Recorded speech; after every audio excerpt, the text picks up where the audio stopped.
কিরে সানি বিড়ি আনছিস, বিড়িটা ধরা।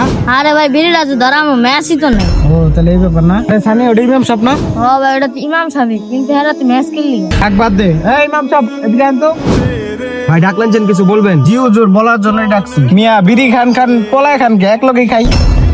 আরে ভাই মূলত আপনি কি বলতে চাইতেছেন? আপনার কথা তো আমি কিছুই বুঝতে পারতেছি না। আরে মিয়া বুঝেন না, ইমাম সাহেব আমার লজ্জা হইতাছে। ইমাম সাহেব এখন বিড়ি খায় ঠিকই, কিন্তু পলায়, তাই আমাকে বলতে চায় না। হ্যাঁ তুই ঠিকই কইছিস। আরে ভাই আপনার দুজন থামেন, আমার হাতে ম্যাচ দেখে কি আমি বিড়ি খাই? আপনার বলে কি বলতেছেন? ইমাম সাহেব মানলাম আপনি বিড়ি খান না, এখন আপনার হাতে ম্যাচ কেন? আচ্ছা ঠিক আছে ভাই, আমার হাতে ম্যাচ কোনা, এটা আপনাদেরকে আমি বলতেছি। ভাই মূলত আমার হাতে ম্যাচটা নিয়ে আমি ঘুরি কেন জানেন? যখন আমি কোনো পাপ কাজ করি তখন এই আগুন দিয়ে আমার হাতটা একটু পড়ে, আর আমার মনকে বুঝছে যে দেখো তুমি এই আগুনে সহ্য করতে পারো না, তুমি জাহান্নামের আগুন কিভাবে সহ্য করবে। তাই এই ম্যাচ নিয়ে আমি ভাই সারাক্ষণ ঘুরি।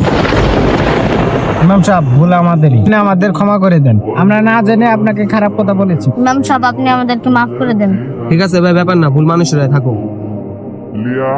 I love Allah.